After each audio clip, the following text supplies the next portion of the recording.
ఆశాజ్యోతి బాబు జగజీవన్ రావు గారి యొక్క 116వ జయంతిని పురస్కరించుకొని ఈరోజు మన ఎస్సీ హాస్టల్లో బీసీ ఎస్సీ హాస్టల్ విద్యార్థులకు జన వికాస్ సేవా సంస్థ ఆధ్వర్యంలో నిరంతరం చేస్తున్నటువంటి కార్యక్రమంలో భాగంగా మరి ఈరోజు పరీక్ష ప్యాడ్లు 3వ తరగతి నుంచి 9వ తరగతి విద్యార్థులకు పరీక్ష ప్యాడ్లతో పాటు పెన్నులు మరి అదేవిధంగా వాళ్లకు స్వీట్ కార్యక్రమంతో ఇవ్వడం జరుగుతూ ఉంది.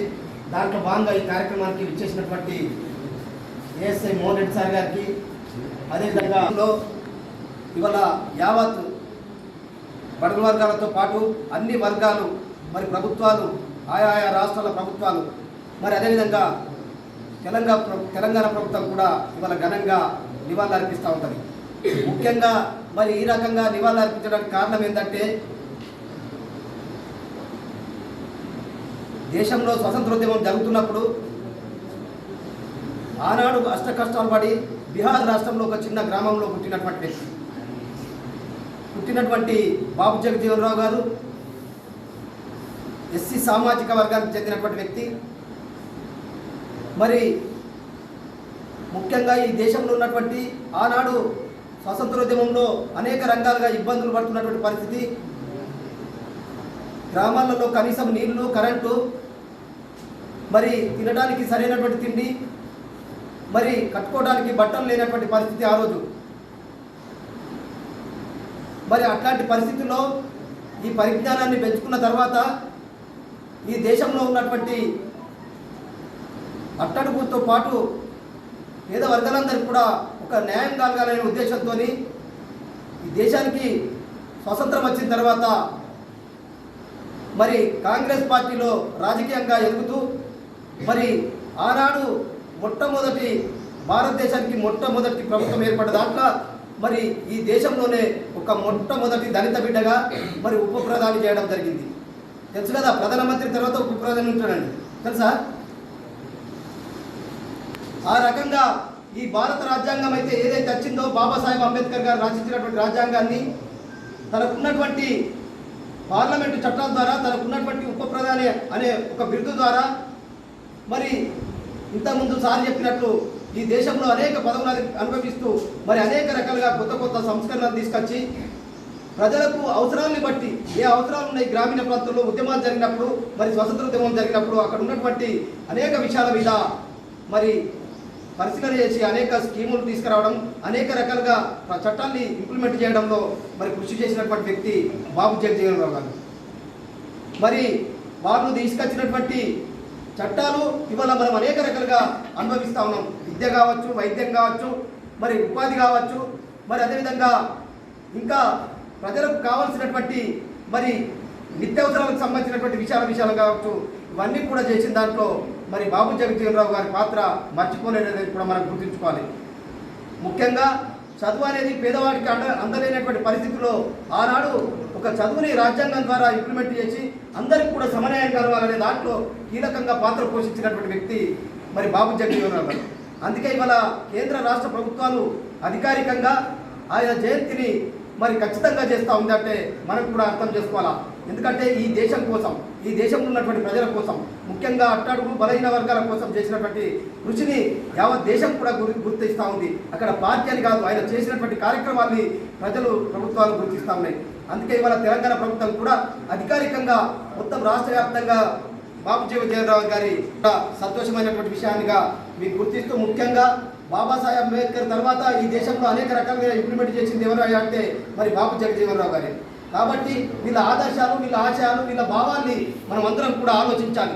పుస్తకాల్లో మనకు ఉన్నటువంటి చరిత్ర ఖచ్చితంగా బాబు జగజీవన్ రావు కావచ్చు, అంబేద్కర్ కావచ్చు, ఇంకా అనేక మంది మహనీయులు ఈ నెలలో చనిపోయినటువంటి వ్యక్తులు, పుట్టినటువంటి వ్యక్తులు ఉన్నారు.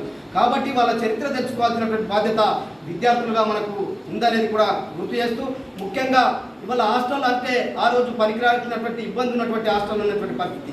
ఇవాళ హాస్టల్ అంటే హాస్టల్లో పోయి చదువుకొని మనం ఇంకొక స్థాయిలో ఎదగాలనే పరిస్థితి కూడా ఇవాళ ఉంది. కాబట్టి మనకు ప్రభుత్వాలు కల్పిస్తున్నటువంటి సౌకర్యాల్ని, మనకు ఏదైతే మహనీయులు పోరాటాల ద్వారా తీసుకొచ్చినటువంటి ఈ సౌకర్యాలు అన్నింటినీ కూడా మనం ఉపయోగించుకొని మన తల్లిదండ్రులు మనకు పంపించినటువంటి నేపథ్యం ఇవన్నింటినీ కూడా గుర్తించుకొని మనము ముందు తరాలకు కానీ మన భవిష్యత్తుకు కానీ నెప్పుకోవాల్సినటువంటి బాధ్యతగా విద్యార్థుల మీద మనకు అందరిపైన ఉందని ఈ సందర్భం తెలియజేస్తూ, ముఖ్యంగా ఈ పరీక్ష ప్యాడ్లు ఏంటంటే మేము 10వ తరగతి వాళ్ళకే ఇస్తున్నాం గత 8 సంవత్సరాలుగా నవీపేట మండలంలో. ఈ సంవత్సరము మరి నవీపేట మండలంలో 500 మందితో పాటు రెంజల్ మండలంలో 350 మందికి 10వ తరగతి పరీక్షలు ఈ మొన్నటి నుంచి నడుస్తున్నటువంటి పరీక్ష విద్యార్థులందరికీ కూడా ప్రభుత్వ పాఠశాలలో చదువుతున్నటువంటి వాళ్లకు ఇవ్వడం జరుగుతుంది. నవీపేట మండలంలో 8 సంవత్సరాలు ఇచ్చినటువంటి దాంట్లో ఈ సంవత్సరం నుంచి రెంజల్ మండలకు ఇవ్వడానికి మా సంస్థ ద్వారా మేము ఇస్తా ఉన్నాం. దాంట్లో బాగానే ఇవాళ ఈ జయంతిని పురస్కరించుకుని 3వ తరగతి నుంచి 9వ తరగతి విద్యార్థులకు హాస్టల్ విద్యార్థులకు ఇవ్వాలనే ఉద్దేశంతో ఈరోజు మీ అందరికి కూడా ఒక పరీక్ష ప్యాడ్తో పాటు ఈ పెన్ ఇవ్వడం జరుగుతుంది.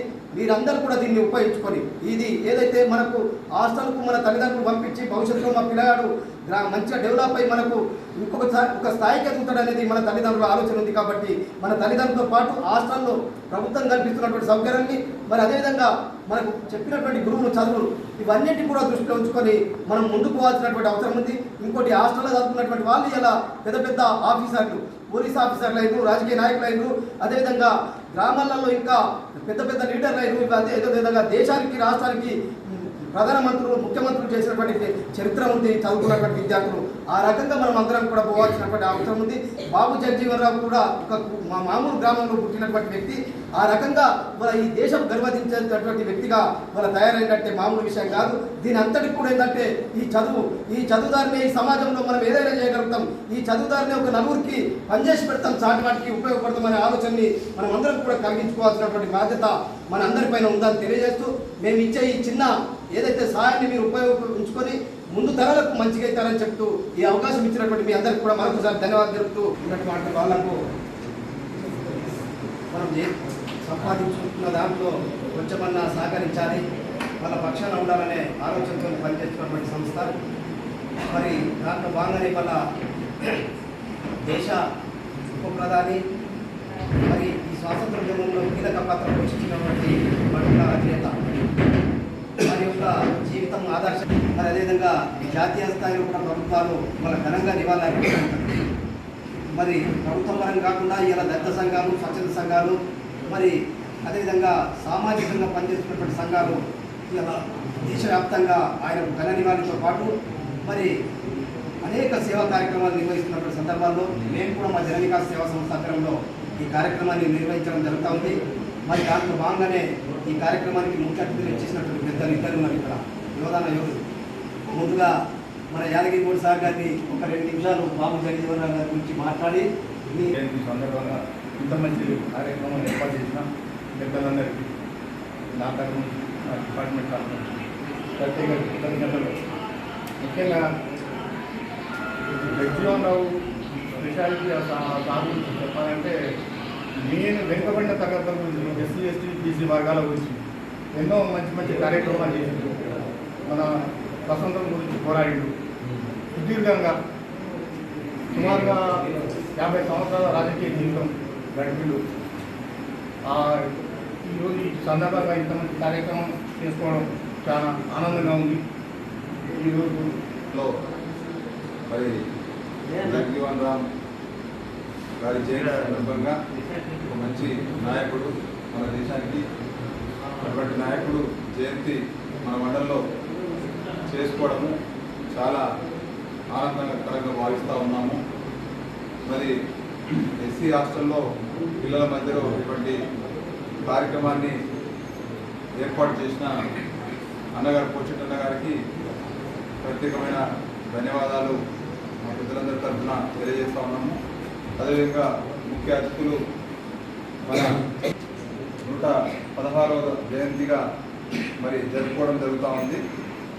50 సంవత్సరాల సుదీర్ఘంగా మరి ఆయన ఒక మంచి చదువుకొని మరి దేశానికి అనేక మంత్రి పదవులు రాజకీయాలలో చురుగ్గా పాల్గొని మరి ఆ రోజుల్లో నెహ్రూ గారితో కూడా రాజకీయాల్లో ఉండి స్వతంత్ర పోరాటంలో ముఖ్య నాయకుడిగా ఉండి మరి కేంద్ర మంత్రిగా అనేక పదవులు, రకరకాల పదవులు, ఉప ముఖ్యమంత్రిగా, ఉప ప్రధానిగా, మరి కేంద్ర మంత్రిత్వ శాఖలో అనేక పదవులు చేపట్టిన వ్యక్తి మరి జగజీవన్ రావు సార్ గారు. కాబట్టి మరి ఇటువంటి జయంతులు మరి పోషట్టన్న గుర్తుంచుకొని మరి ప్రతి నాయకుడికి మరి నివాళులు అర్పిస్తూ జయంతి కార్యక్రమాలు చేస్తూ ఇటువంటి కార్యక్రమాలు ఇంకా అనేకం చేయాలని కూడా పోషితన్న గారు ఒక మంచి నాయకుడిగా ఎదగాలని, మరి ఈ చేతి సందర్భంగా పిల్లల్ని గుర్తుంచుకొని పరీక్షల సమయం కాబట్టి పరీక్షలను ఉద్దేశించి ఇప్పటికీ 2 మండలాలు, ఇంద్ర మండలం, నడిపేట మండలంలో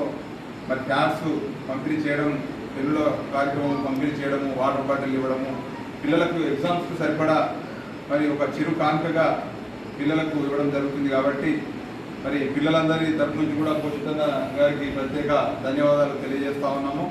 మరి ఎస్సీ హాస్టల్లో, ఇదే హాస్టల్లో ఆయన చదువుకున్నాడు కాబట్టి ఈ హాస్టల్కి ఆయనకు కొన్ని సంబంధాలు ఉన్నాయి కాబట్టి మరి బయట అనేక కార్యక్రమాలలో, అనేక రాజకీయ కార్యక్రమాలలో మనం చేస్తూ ఉంటాము.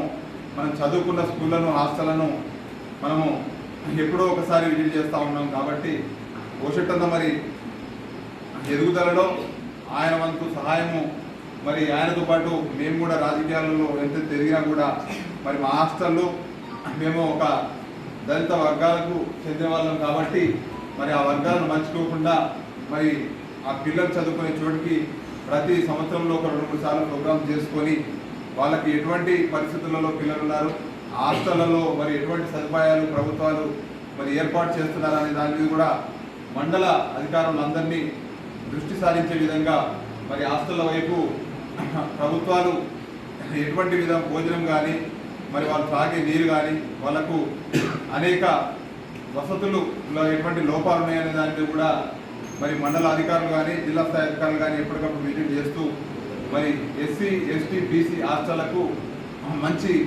ఫ్యూచర్ తెలంగాణ ప్రభుత్వంలో ఉందని చెప్పేసి చెప్పుకోవడమే కాకుండా మరి ఆచరణలో కూడా మంచిగా చేస్తున్నారని చెప్పేసి మేము నమ్ముతా ఉన్నాము. మరి హెల్త్ పరంగా కూడా చాలా ఇష్యూస్ ఉంటున్నాయి కాబట్టి వార్డెన్స్ కూడా ఖచ్చితంగా వారి మీద దృష్టి సారించి ఎటువంటి చిన్న చిన్న సమస్యలు కూడా రానియకుండా పిల్లల్ని తమ సొంత పిల్లలుగా చూసుకునే బాధ్యత వార్డెన్స్ చేతుల మీదనే తల్లిదండ్రుల బాధ్యత ఉంటుంది. కాబట్టి అనేక గ్రామాల నుంచి మనకు విద్యార్థులు ఇక్కడ వచ్చి చదువుకుంటారు కాబట్టి ప్రభుత్వ పథకాలు ఏ విధంగా పిల్లలకు